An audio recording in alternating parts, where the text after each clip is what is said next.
우리는 기본적으로 집에서 회 생선. 안녕하세요, 선생님. 안녕하세요. 네, 안녕하세요. 저기 못 보던 학생이 담임 허락도 없이 들어와요. 이런. 소문 듣고 왔어요. 예, 선생님. 아, 그래요? 명강이라고. 네. 그 예쁜 여학생과 더 잘생긴 남학생. 진짜 나 한 번도 못 들어봤는데 좋겠다. 자기 소개 누군지 소개 한번 해보세요. 예. 선생님 안녕하세요. 저는 개그맨 김원구입니다. 귀염둥이 그래요? 개그맨이에요. 귀여워, 저 형. 귀염둥이. 저 형 나이 많이 먹었는데 귀여워. 사람들은 저렇게 돼. 귀여워질 수 있어. 네. 그 다음에 예, 저는 CCM 가수 연희엘입니다. 여시만 오는 건가? 여시들이 인물이 좋아요. 잃어버린 동생 아니에요? 친구 아니에요, 친구? 딱 닮았죠? 기회를 하여간 줘야지. 예, 잘 오셨어요. 인턴 학생으로라도 받아주십시오. 네, 잘 오셨어요. 하여간 환영의 박수. 자, 오늘부터 창세기를 강의합니다. 창세기, 제네시스. 예. 창출, 레민신, 예. 네. 창세기, 네. 출애굽기, 레위기, 신명기, 민수기. 창출, 레민신. 네. 이것이 모세오경이에요. 네. 모세오경. 모세오경은 유대교의 기초를 이루는 5가지 중요한 책이죠. 네. 근데 유대교뿐만 아니라 기독교의 초석이 되는 아주 중요한 그 책이에요. 네. 언젠가 이제 또 설명을 드리겠지만 구약에서의 최고의 정점은 뭐냐 그러면 출애굽 사건 을 거쳐서 시내산 계약 맺잖아요. 네. 시내산 계약. 여호와는 이스라엘의 하나님이 되고 이스라엘은 하나님의 자녀가 된다. 제사장이 된다는 거. 네. 네. 예수님께서 6월절 어린 양으로 오셨잖아요. 네. 최후의 만찬에서 새로운 계약을 맺는다고 그랬어요. 그죠? 떡과 성만찬을 통해서. 네. 그것이 무엇이냐 하면은 시내산 계약의 갱신이에요. 네. 시내산 계약의 갱신. 다시 말해서 그렇게 기적을 보고 하나님께서 구원해 주셨는데 그래서 하나님의 제사장 나라가 되고 자녀가 되어야 될 텐데 그걸 하지 못한 거예요. 네. 그래서는 예수님께서 오셔서 다시금 그 제자들을 모으시고 성만찬을 통해서 그 시내산 계약을 갱신한 거예요. 네. 성경의 맨 마지막 책이 뭐예요? 요한계시록. 요한계시록의 맨 마지막이 뭐냐 그러면 내용이 하나님께서 계시는 그곳에는 눈물, 애통하는 것, 사망, 곡하는 것이 없고 뭐가 된다 그래요? 하나님은 하나님이 되고 그죠? 성도들은 하나님의 자녀가 된다고 해서 시내산 계약의 완성이 천상에서 이루어지는 것이에요. 그만큼 중요한 거예요. 예. 그래서는 오늘부터 모세오경에 이르는 방대한 여정을 시작합니다. 기대됩니다, 진짜. 이거는 뭐냐 그러면 성서학당이 시작된 지가 벌써 12년 차가 되겠죠, 그죠? 11년 됐나요? 네.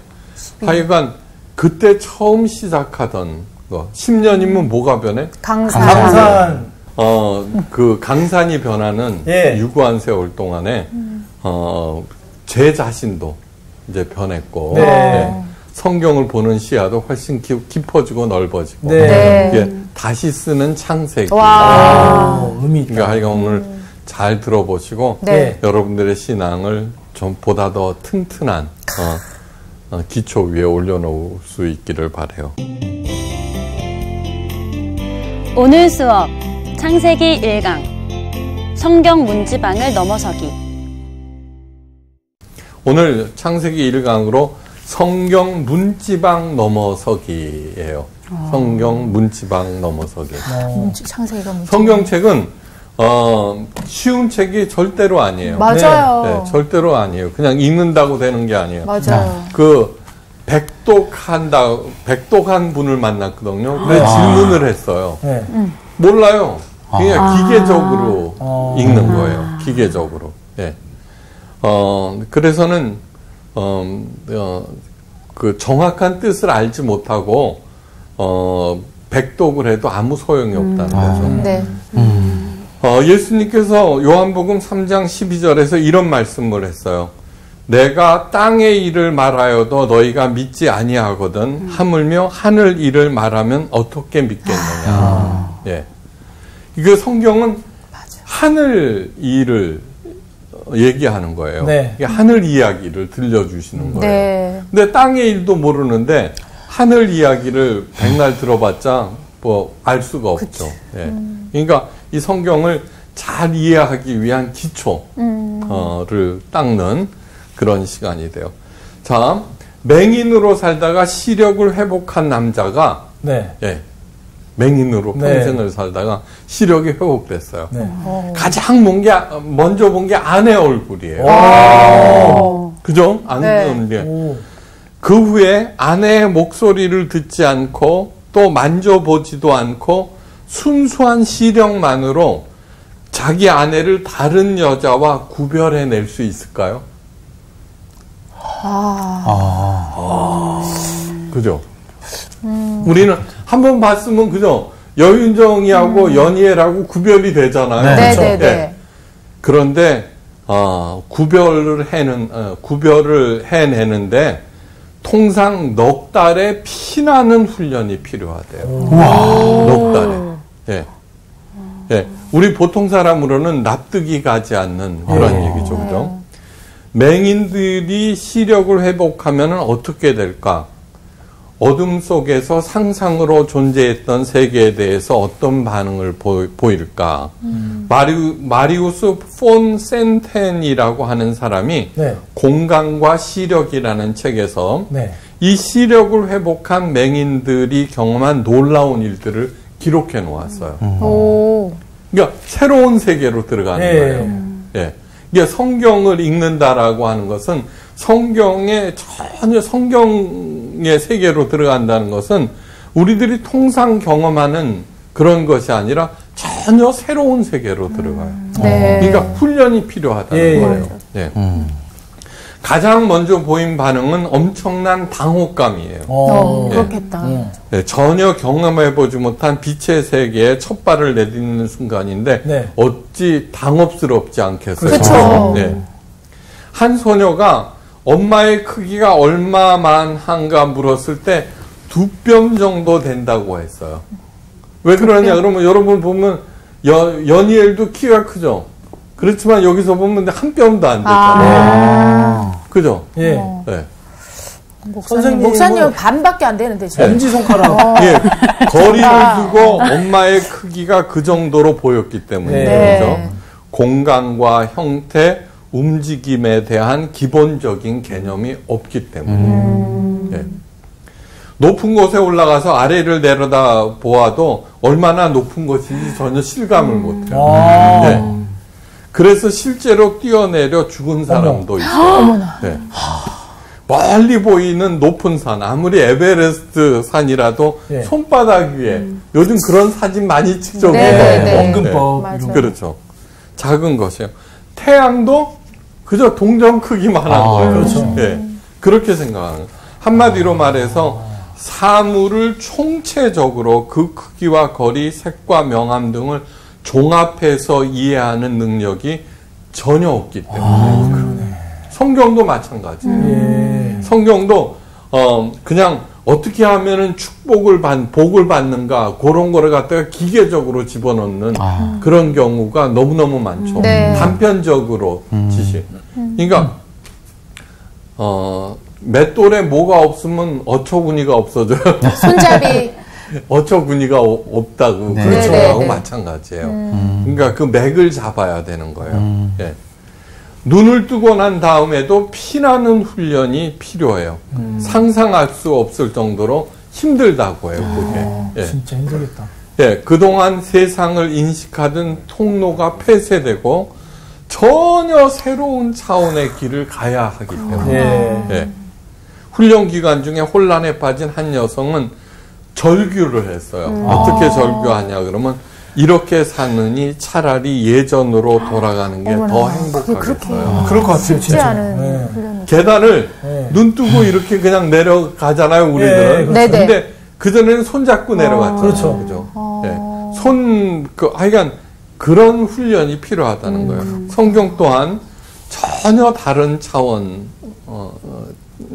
하나님의 세계를 보여주는 그런 책이에요. 그래 마치 시력을 회복한 사람이 3차원의 세계를 보는 훈련이 필요하듯이 성경을 읽는데도 전혀 다른 차원과 이에 따르는 훈련이 필수적이에요. 필수적이에요. 자, 성경을 어떻게 볼 것인가? 가장 기본적인 태도가 하나 있어요. 야, 여기에 사과가 하나 있어요, 사과. 네. 사람들이 그 사과에 대해서 설명을 합니다. 네. 농부, 생물학자, 시인, 화가, 상인들의 이야기. 각각의 관점에서 사과를 열심히 설명해요. 네. 모두 다 나름대로 사실을 말하고 있는 거예요. 네. 근데 한 사람이 갑자기 이런 말을 해요. 하나님께서 나를 사랑하셔서 내게 주신 선물. 사과를. 네. 그 선물, 설명을 듣고 어떤 사람이 들고 일어나요. 하나님이 어딨어? 하나님이 있으면 나와보라 그래. 네. 선물이라니. 선물은 공짜 아니에요. 이 사과 하나를 생산하기 위해서 농부가 얼마나 수고하는지 알아? 네.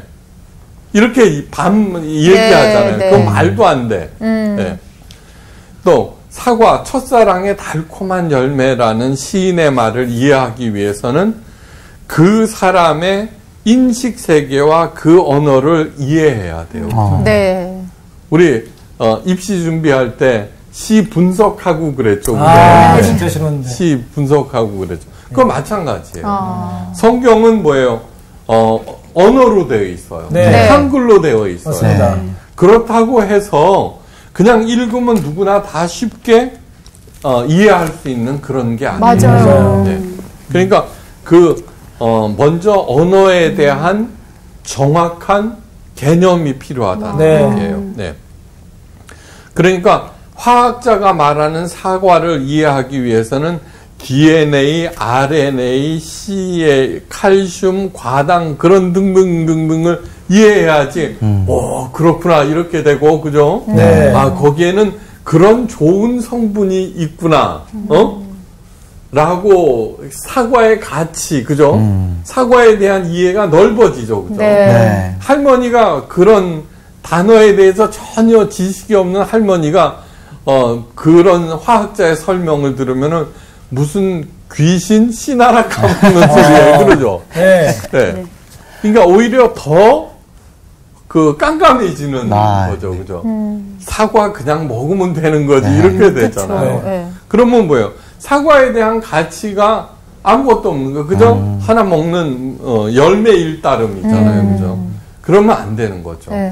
그러니까 하나님, 하늘의 이야기니까 네. 그만한 엄청난 가치를 가지고 있으므로 그 언어에 대한 깊은 인식과 이해가 필요하다는 거예요. 네. 성서학당이 필요한 이유는 뭐냐 그러면 목사님한테 질문을 하면은 그런 거 몰라도 돼 무조건 믿어 이래 버리면 안 되는 거예요. 맞아요. 그러면 안 되는 거예요.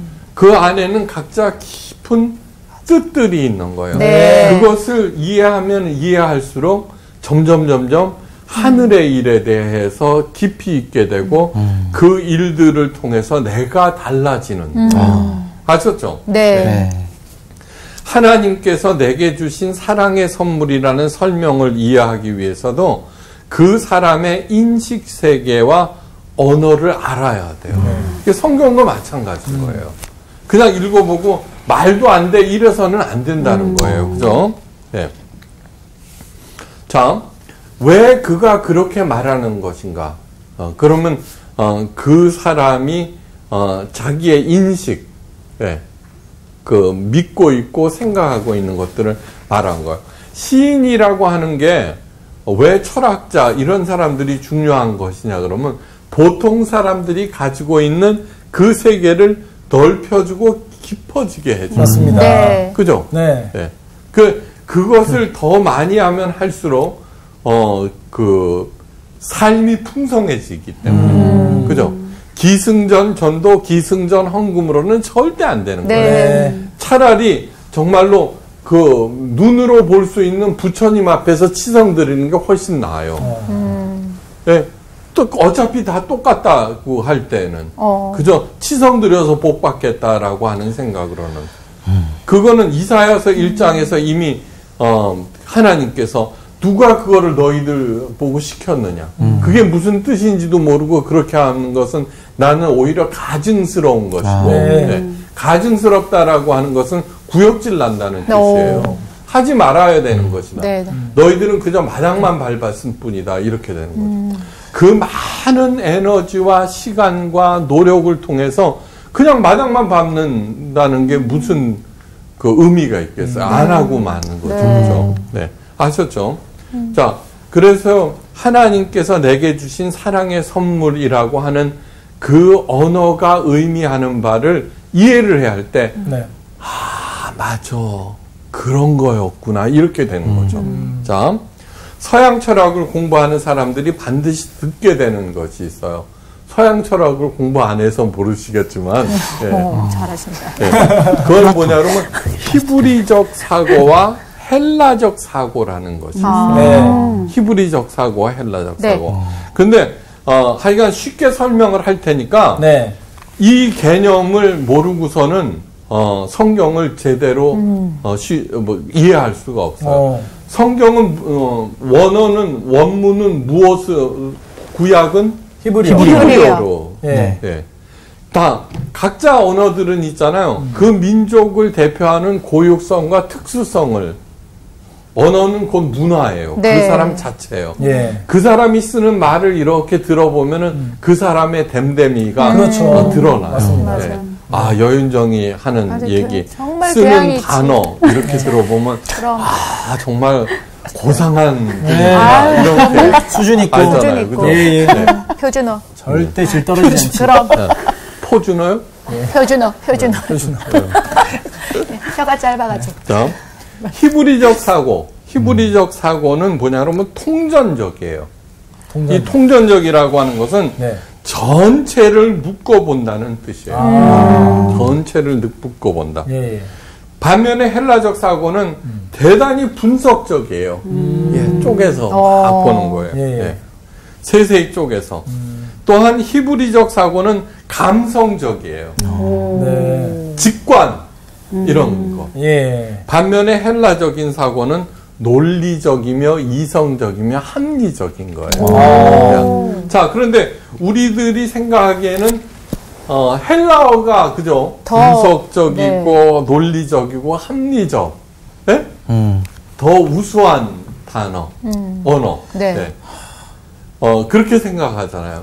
그러면 하나님께서도 그렇게 생각하셨겠어요? 그런데 아니에요.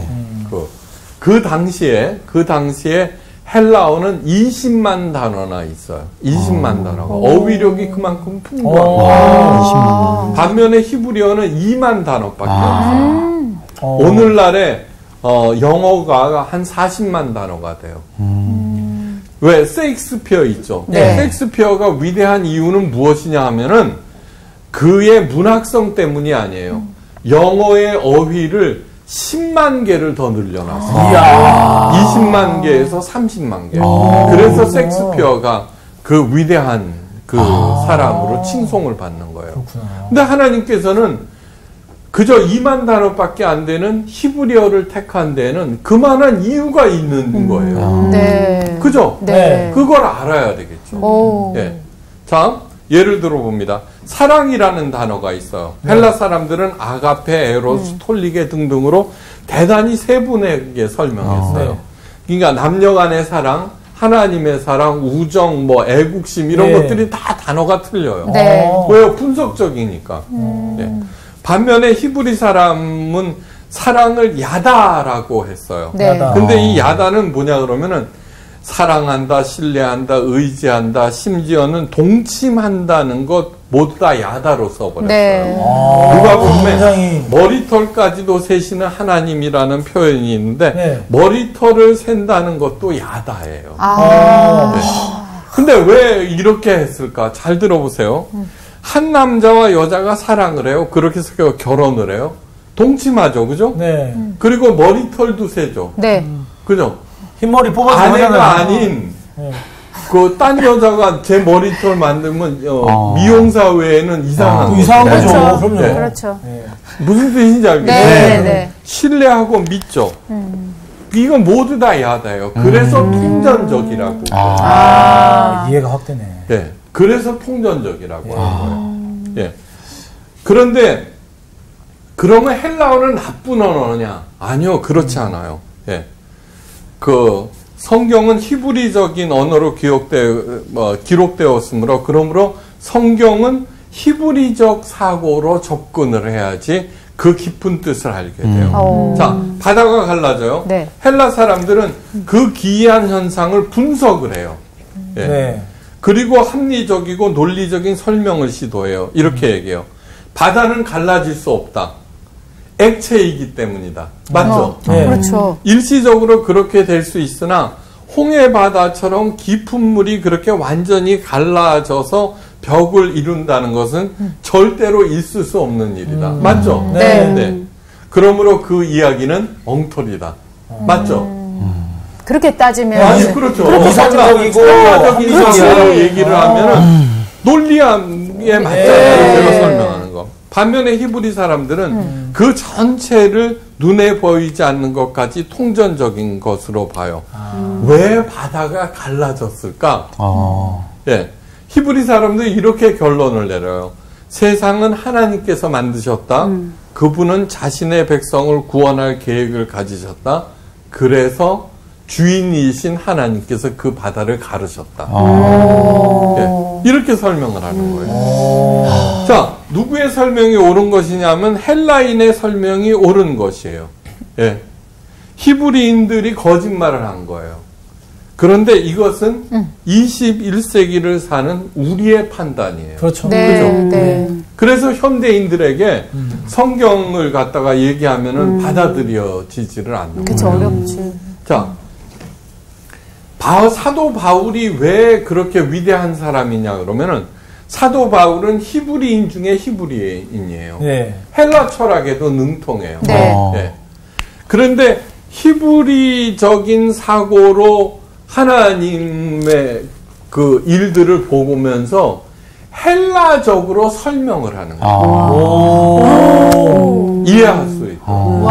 제가 지금 그러고 있는 거예요. 성사학당이. 그러네요. 진짜. 그죠? 네. 제가 하는 모든 것들은 히브리적인 사고로 제가 받아들이고 그것을 헬라 21세기 헬라인들에게 설명을 하는 거예요. 네. 근데 제가 한 설명이 거부감이 안 들죠. 네네. 타당한 것들이 있죠. 네. 그렇게 해야 된다. 타다니까 우리가, 와, 이게 나오는 거야.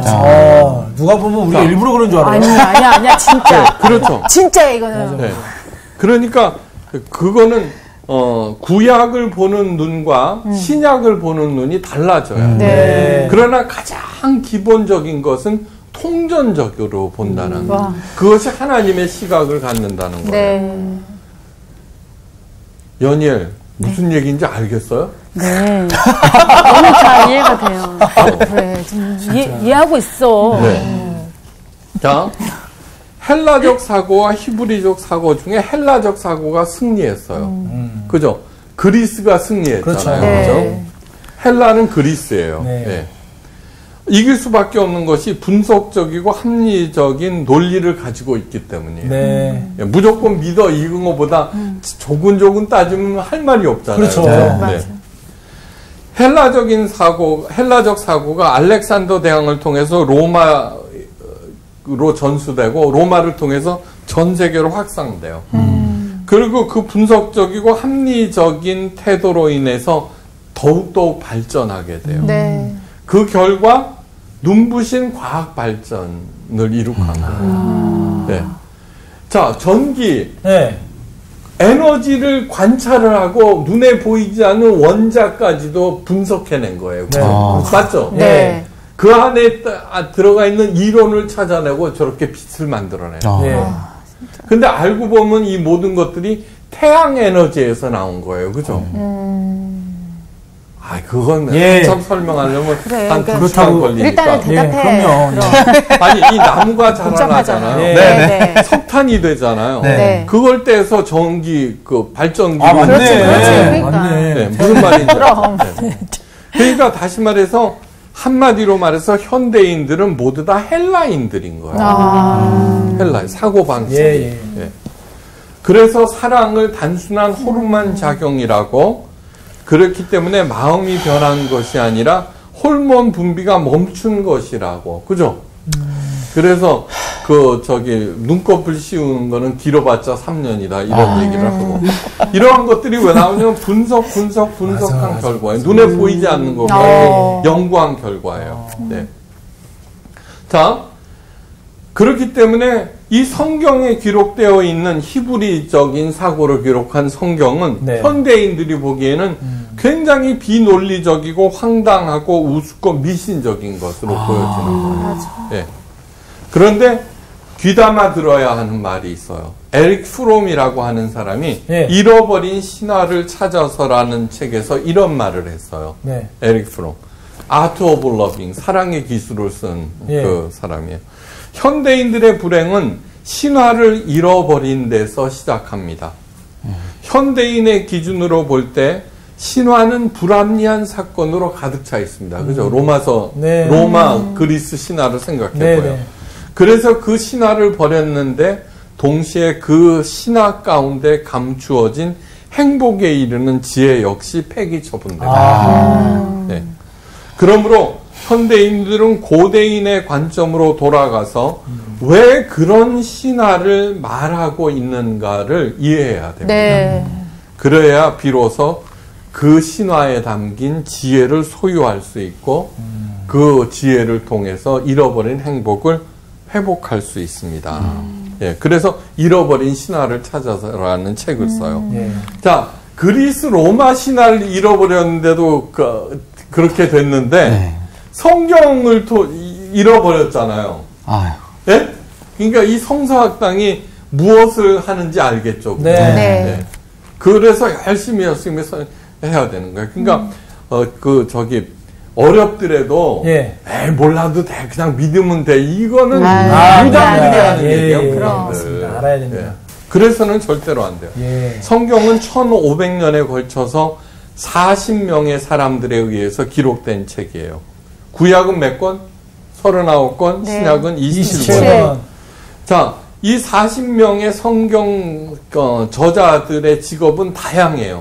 다윗이나 솔로몬 같은 왕에서부터 농부, 양치기, 어부 등등 그죠? 그리고 서로가 서로에 대해서 아는 사람이 그렇게 많지 않았어요. 한 번도 만나보지 못한 사람들이 대부분이에요. 그런데도 놀라운 통일성을 가지고 있어요. 그게 너무 신기해. 그래서 이런 말을 해요. 성경은 66개의 방으로 되어 있는 궁전인데 어느 방문을 열고 들어가도 거기에는 임금님이 계십니다. 임금이 누구? 하나님. 맞아요. 그죠? 그런 왕궁이 없잖아요. 그러니까 그것을 읽어내 줘야 되는 거예요. 전도봉사 헌금 열심히 해서 하나님의 복 받으라는 거는 무당 종교에서 하는 얘기예요. 연희야 알겠어? 네. 진짜 알았네요. 표정 보니까. 알았는 느낌이. 깊이 깨달았어 지금. 이 통일성은 누가 준 거예요? 성령 하나님에 의한 것이다. 이렇게 얘기해요. 그러니까 성령은 전혀 눈에 보이지 않거든요. 그렇지만 성령에 대해서 성경이 설명하는 것들이 있어요. 진리의 영이다. 그죠? 예수님의 가르치심을 생각나게 하고 사랑하고 하나가 되게 하는 영이다.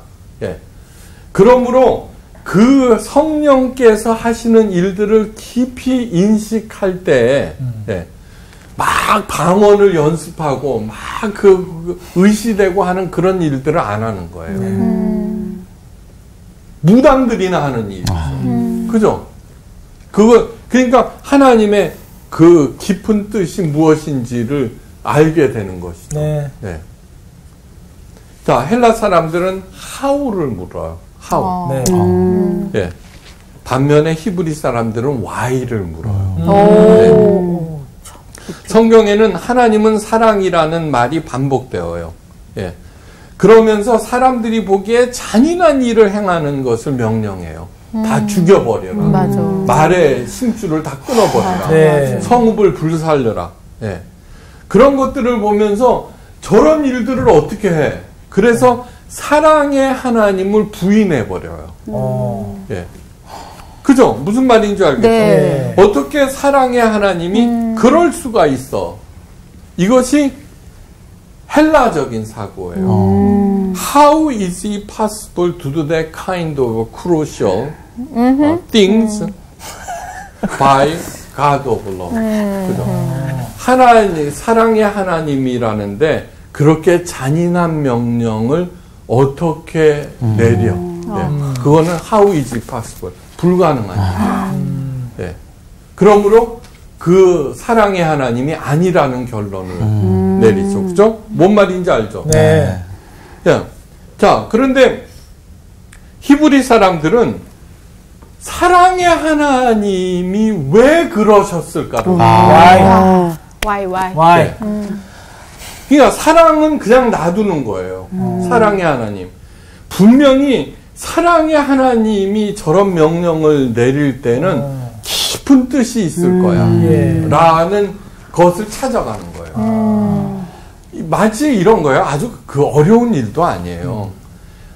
아빠가 분명히 우리를 사랑하시는데 네. 왜 저렇게 우리한테 화내고 계실까 하는 거하고 똑같은 거예요. 정말 그런. 네. 그럴 때 뭐를 보게 돼요? 아빠를 부정하는 게 아니라 나 잘못을 보게 되는 거죠. 그죠? 성경이에요. 네. 성경. 거기에서 성경의 목적이 나오는 거예요. 성경을 주신 목적. 네. 예. 하나님께서 하나님의 그 깊은 세계를 히브리어로 기록하게 하신 것은 우리를 하나님의 이야기 속으로 부르시는 거예요. 부르시는 거예요. 네. 네.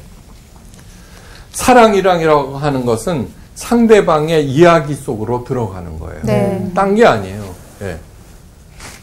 그래서 사랑의 하나님께서 우리에게 자신의 이야기를 들려줌으로써 그 사랑 안으로 들어오는 거예요. 왜 사랑하는 사람이 있으면 그 상대방에 대해서 전화번호만 하나 따도 원굿이 야호했잖아. 많이 했어. 왜 그래요? 그 사람의 이야기를 완전히 다 내 거로 만들고 싶어하는 거예요. 그죠? 예. 누구를 미워해요? 세상은 그 마음을 분석하고 원인을 따져요. 예. 그죠?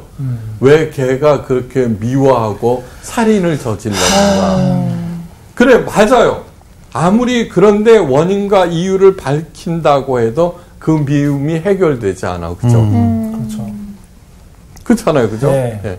그러나 하나님의 큰 이야기 속에서 그 미움의 의미가 드러나고 또한 용해돼 버려요. 사라져 버려요. 네. 그 어떤 고난도 합력하여 선을 이룬다는 것이에요. 네.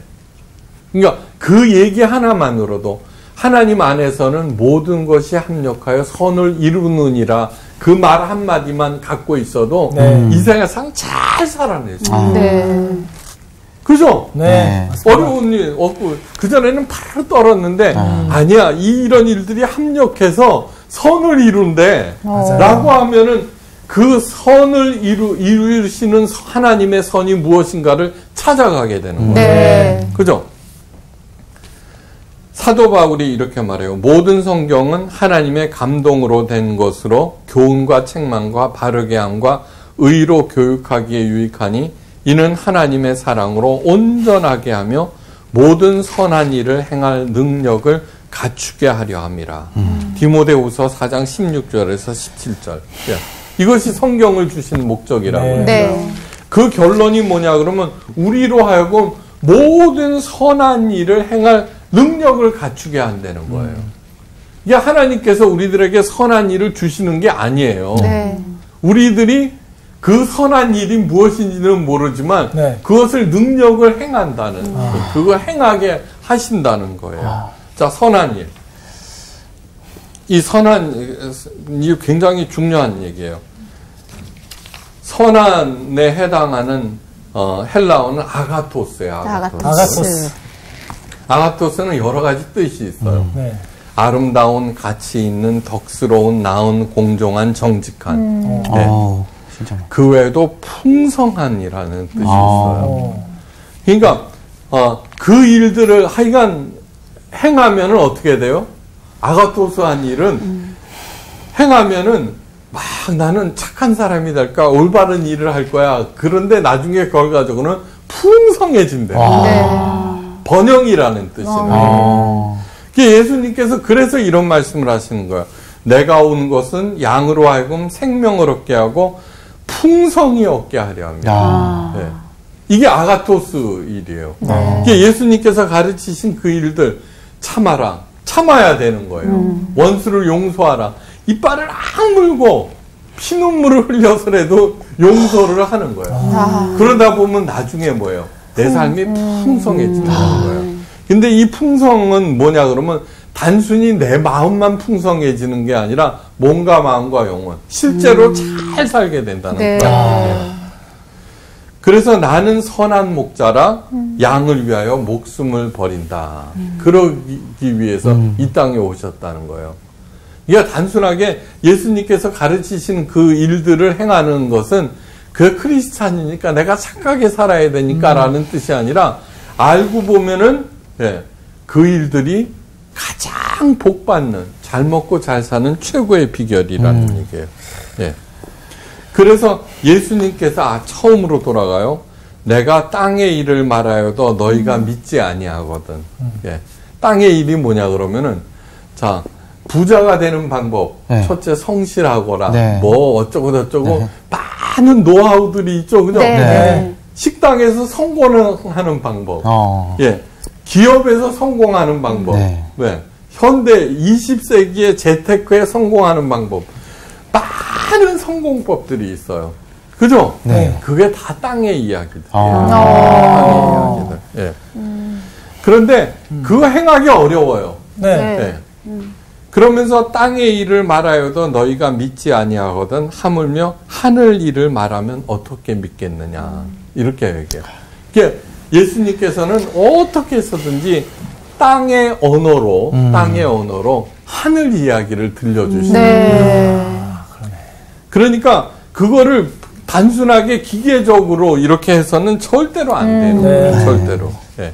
그러니까 성서학당에서 행하는 일이 무슨 말인지 알겠죠? 그죠? 네. 그 하나님 이야기, 하늘 일, 그러한 것을 열심히 21세기 헬라인인 여러분들이 동의할 수 있고 공감할 수 있는 언어로 열심히 설명을 해주는 거예요. 오늘 이야기도 충분히 와닿죠, 연일? 네.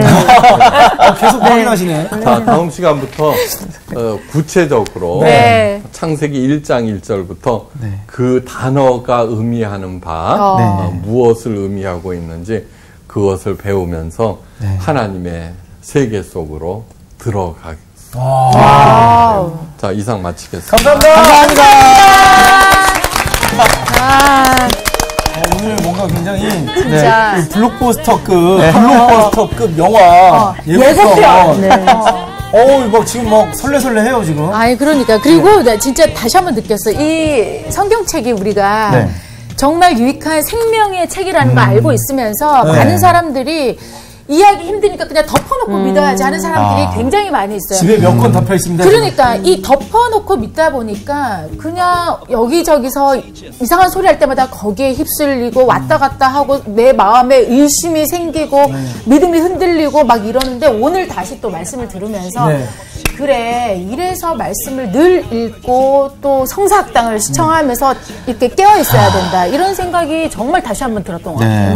이 아가토스 그 히브리적인 말이 또 연결된다는 것이 저는 굉장히 깜짝 놀랐거든요. 왜냐하면은 이 정직하고 성실한 이런 것과 풍성함이 같은 뜻이라는 것 자체가 그러니까. 이게 지금 연희엘 씨도 되게 그 히브리적으로 감정적으로 듣고 있는데 자꾸 헬라적으로 분석해서 말씀하시니까 되게 마음 적용이 빠르네. 적용이 빨라. 원근이 이미 네. 풍성해. 예.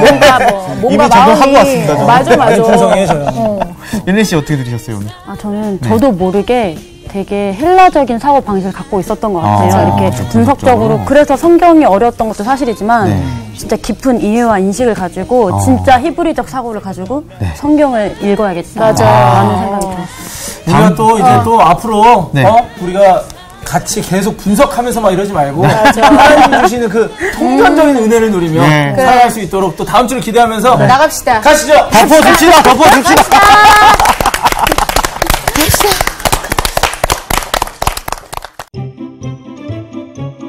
이번 주 퀴즈입니다. 누가복음의 큰 잔치 비유에서 주인의 초청을 거절한 사람은 누구일까요? 1. 산 울타리에 있던 사람. 2. 다리 저는 사람. 3. 장가든 사람. 정답을 아시는 분은 CBS 성서학당 홈페이지에 정답을 올려주시거나 우편으로 보내주시면 됩니다. 선정되신 분들에게는 대한성서공회에서 발간한 성경 통독을 위한 최고의 자습서 성경 2.0, 세상을 바꾸는 복음 매거진 크리스처너티 투데이 1년 정기 구독권, 성서학당 선생님들의 저서 중 하나를 드립니다.